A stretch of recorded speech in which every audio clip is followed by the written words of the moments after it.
I think Qatar's an amazing sporting destination now. You can see how many different sports are now coming here to host big events. Yeah. FIFA World Cup, Asian Cup was amazing. I think on the weekend there was the speedboats down at the arena. So, there's plenty going on. We just had a couple of big golf tournaments here as well. So it really is becoming a sporting hub on the map for sure. At Education City Golf Club, all you need to do is pay for a bucket of balls, which is 50 riyals, and you can go down and hit some golf balls, use the putting area, and we give you all the clubs for free. You look like Ricky Ponting. I've had that a couple of times actually. स्पॉडकास्ट के इस खصوصی programme में आप सभी का इस्तकबाल है। मैं हूं आपका होस्ट मोहम्मद अमीन और हर हफ्ते की तरह हमारे स्टूडियो में आज मौजूद है मार्टन स्टील, जो कि एजुकेशन सिटी गोल्फ क्लब में हेड PGA गोल्फ प्रोफेशनल हैं और उनका काम ये है कि जो गोल्फ टीचर्स हैं उनका वो हेड है, यानी वो गोल्फ टीचर्स को सिखाते हैं, बताते हैं how to teach a better way to golf. Let me introduce you to Martin, and Martin, welcome to the studio. Thanks for having me. Yeah, talking about your country of origin and Australia, and you mentioned about Melbourne city. Melbourne, always linked to the subcontinent people, the Indian subcontinent people, is cricket. And it's very much interesting to know that you didn't take up cricket but golf. I played cricket when I was younger, so it's definitely part of the Australian culture. And we have the MCG in Melbourne, so great sporting venue, lots of test matches there, the Boxing Day test. So grew up with cricket, played a lot of different sports, football, cricket, tennis and golf, and then just ended up loving golf so much that I was stuck with it. Any memorable cricket match? I played a lot in school, so I played all the way up until probably high school. Yeah. And then going to the MCG, probably Boxing Day test when I was younger, watching Shane Warne and Ricky Ponting, Steve Waugh. So they were definitely my heroes when I was younger. We all know that Australia is more about football, soccer, and obviously cricket is alongside one of the most popular sport. We haven't heard of anything like golfer, like star golfer. You talked about Shane Warne, you talked about Steve Waugh. Those people are legends actually. When we realize that they are legends, means okay, we can identify Australia on the map. Okay, Shane Warne is from Australia, or Steve Waugh is from Australia. Golfer, we haven't heard of any golfer. Heard of Greg Norman? Greg Norman. Number one in the world for many, many years. Amazing golfer. That was some years back. About 20 years, 30 years ago. 30 years ago. But the modern generation of golfers. Yeah. Who are the golfers that, let's say the golf fans that can look forward to? In Australia? In Australia. Adam Scott, Cam Smith, Jason Day, Mark Leishman. There's plenty of them.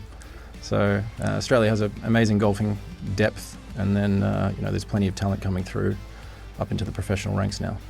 Have you ever thought of becoming a professional golfer? Well, there's two types of golf professionals. So you have one is a tour professional, which would be the ones that you see on TV playing for a living. Yeah. And then you have also PGA professionals who are teaching golf. So I went down the teaching side. So what makes you take up this teaching the golf coaches, the golf?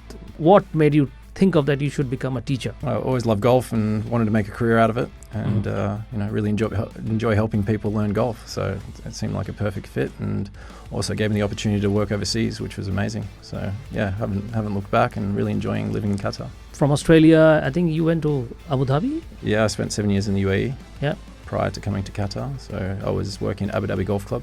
What were you? Over there, were you looking after the same role? Same role. Yeah. Okay. So over there teaching golf as well. The Abu Dhabi and Dubai. Dubai obviously is a very bustling city in the Middle East, and golf is one of the events that always happens in Dubai and simultaneously in Doha. So what is the golf scene, if I ask you, like the golf scene in UAE and Qatar, and now Saudi is also coming up? So there's about 14 golf courses in the UAE. Very, very amazing, set up for golf over there. They've got big tournaments as well, which definitely showcases the sport to a younger generation as well. So I think over there you've just got a lot more options. And then in Qatar we've got 2 golf clubs at the moment, which are 18-hole championship courses. We also have G1 Island, which is the Corinthia Golf Club. So I think golf is slowly growing in Qatar, and our main goal at Education City Golf Club is to grow the game of golf in Qatar. So what's your role right now at Education City Golf Club? I'm the head PGA professional at the Centre of Excellence Golf Academy. So it's one of the biggest golf academies in the world. We have a team of 5 golf professionals, and we're teaching anyone from 4 years old up to 80. So how has been the response so far? I mean, local Have you ever, came across any talent in the local level of golfers? Yeah, absolutely. So we've been teaching all juniors up from 4 years old, lots of Qataris as well, which has been amazing. So our goal is to really create a Qatari PGA Golf Professional. Most of the people is that it's a very boring game going from here to here, holding the club. How can golf become a more audience-friendly sport? So I think a big part of it is having heroes to look up to, and then also being able to play with better players. So the PGA Tour now has amazing superstars that are playing golf. Rory McIlroy is a great example. He's a great ambassador for golf. So it's having people like him that the kids can look up to and start to want to be like. So that plays a big role. And then even local stars like the Qatar national team players, they're playing a big part as well for this younger generation to come up to and look up to and want to be like. So we're starting from the schools. So we've worked with about 20 schools so far, where we're putting the what we call snag golf equipment, starting new at golf, and we put that into their PE program. And then we're doing a lot of school excursions as well. And then we have our own junior pathway program called the US Kids Player Pathway. So that starts at 4 years old. We work that up to 18 years old, and then they've got 10 levels to get through in that player pathway. Yeah, it's amazing. It's wonderful. So we can see a lot of Saleh Al-Kabi, more of coming in the coming years. That's the dream. Yeah. What's your struggling story? We hear about a lot of sports persons. Pele had some difficulties. Maradona has some difficulties. Messi has some difficulties. Difficulties means there is a struggle in every phases of life. Is there any struggling story? I haven't had too many struggles, to be honest. I've been quite fortunate. So had good people around me when I was young, and then good mentors. So I was quite lucky that I had a pretty smooth pathway into golf. So at what age you started? Started at 6. That's too young. Yeah. That's too young. So what about studies? Yeah, still did school all the way through up until I was 18, and then just did golf alongside school. Asia as a continent, why do you think that golf future in Asia? You think it's a very big continent and it has a bright prospect in this sport? Yeah, absolutely. Asia in general is pretty golf crazy. So it's massive in Japan, Korea, Cambodia is coming up now. They're getting quite keen. Thailand, it's huge. Vietnam. So Middle East as well. Every Gulf state has a golf course, and then Saudi's now building about 40 of them. So there's a lot coming for golf in the Middle East for sure. Can a guy from a very poor family background can become a good golfer? Or Absolutely. Any examples you have? I don't have any direct examples right now, but it's not necessarily. I'd say the barriers to entry are quite good these days. It's not that hard. I'll give you an example. At Education City Golf Club, all you need to do is pay for a bucket of balls, which is 50 reals, and you can go down and hit some golf balls, use the putting area, and we give you all the clubs for free. So it's wonderful. Yeah, we try and make it as cost effective as possible. So I might try it. You should definitely come down. Yeah, you'd love it. Okay, for a newcomer, beginner, let's say, what do you teach that beginner? Good question. So at Education City Golf Club, the place has been designed specifically with a beginner golfer in mind. So usually when you go to a golf club, it's one 18-hole golf course. Okay. So at Education City Golf Club, we have 33 holes on property. We have a 9-hole short course. Okay, so that's where we usually start our beginner golfers on. Okay. The shorter the hole is, the better the score you're going to make. Okay, and then we have 3 different starting areas called tee boxes. So you could start very, very close to the hole, make a great score, and then get some confidence. And then when you get a little bit more experience, you can work your way back through the different colours of tee boxes, make it a little bit more challenging, and then start from there to then look at maybe moving on to our longer golf courses, which is a 6-hole. Okay. So we have a 6-hole championship course. It's got short, medium and long holes, different tee boxes again, and then you can start to go out and play a longer format of golf. Okay. And then eventually you'd work onto our 18-hole golf course, which is championship standard. We've hosted the Qatar Masters twice. And then we also have the Centre of Excellence Golf Academy, which is where I work. And it's an amazing building. It's one of the biggest golf academies in the world. There's a range of technology running through the building, which helps advance your learning. So very visual learning. Okay. And you can enroll in one of our programs and get started. Okay. Is the simulations, your simulations also work there? We have simulations, yes. So we have in putting studio with simulations on the ground, projection system. Okay. And we have 2 swing simulators as well for the summertime. Child, when he walks up to the golf course and the first time golfer, the hand-eye coordination. I mean, if that guy happens to be from, let's say, from India or Pakistan, they will feel that they are wielding a bat, cricket bat. And we try and encourage that as much as possible. Really? Yeah. So any sports that you've played through your life, it massively helps when you start golf, massively. So we could relate the golf swing to even throwing a ball. Okay, the throwing motion of a ball. Imagine you're a outfield in the cricket throwing to the keeper. Yeah. Very, very similar motion with that in the golf swing. The throwing motion of the hips turning. Really? Yeah. Even further, let's say the batsman who has been a cricketer. And that's the reason that most cricketers are they're quite good. Yeah, they're quite good. So you'll find a lot of similarities in the golf swing and some of the motions in cricket for sure. But the club edges, like the what do you call the club heads from where the ball is hit. That's a little bit different. That's different. A little bit different. You are obviously a professional.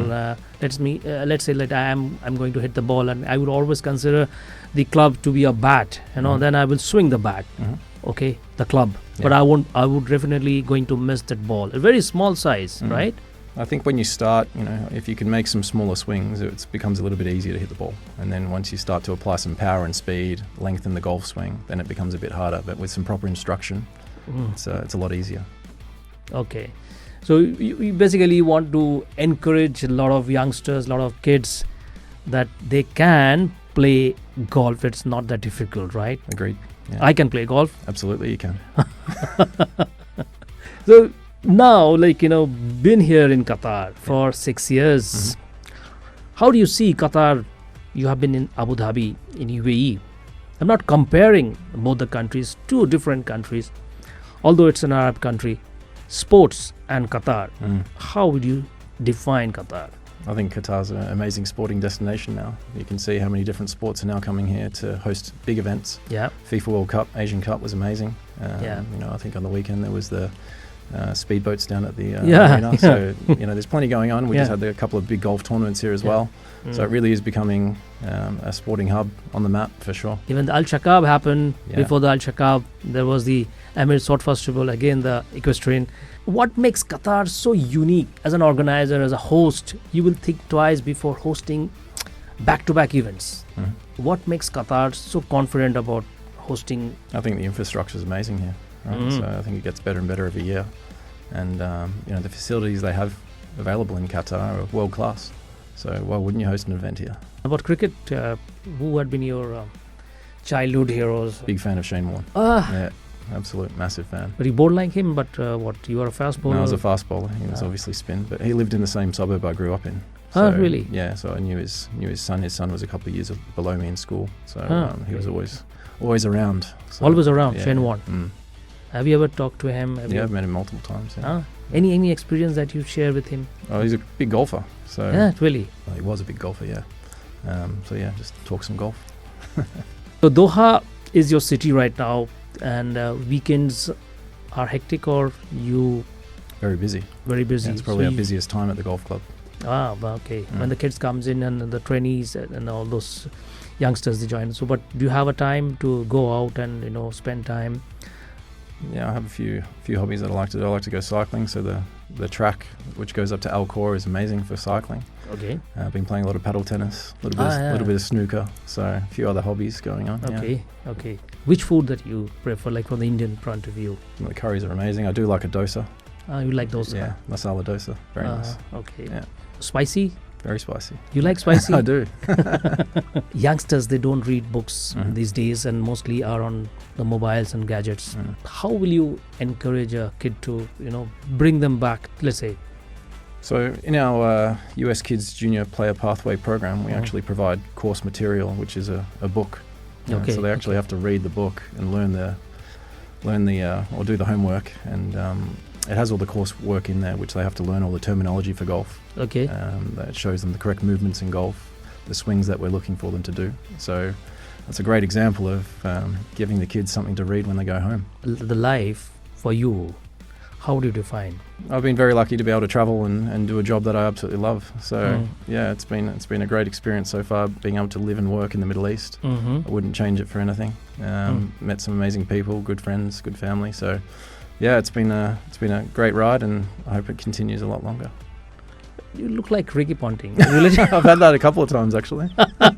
Okay, thanks Martin for being here, and you share your experience, and this was a wonderful this podcast. We really enjoyed you being here. Thanks for having me, Mohammed. It's been a pleasure. ये थे Martin steel और head of PGA Professionals at the education City Golf club, जहाँ पे बच्चों को सिखाते हैं और न्यू कमर्स यंगस्टर्स को गोल्फ सिखाते हैं और इनके अंडर में कई ऐसे टीचर्स हैं, प्रोफेशनल्स हैं जिनका ये हेड है. तो अगर आपको गोल्फ सीखना है definitely you can head to the Education City Golf Club. अगले हफ्ते फिर मुलाकात होगी, तब तक के लिए मुझे यानी मोहम्मद अमीन को दीजिए इजाज़त. अस्सलाम वालेकुम.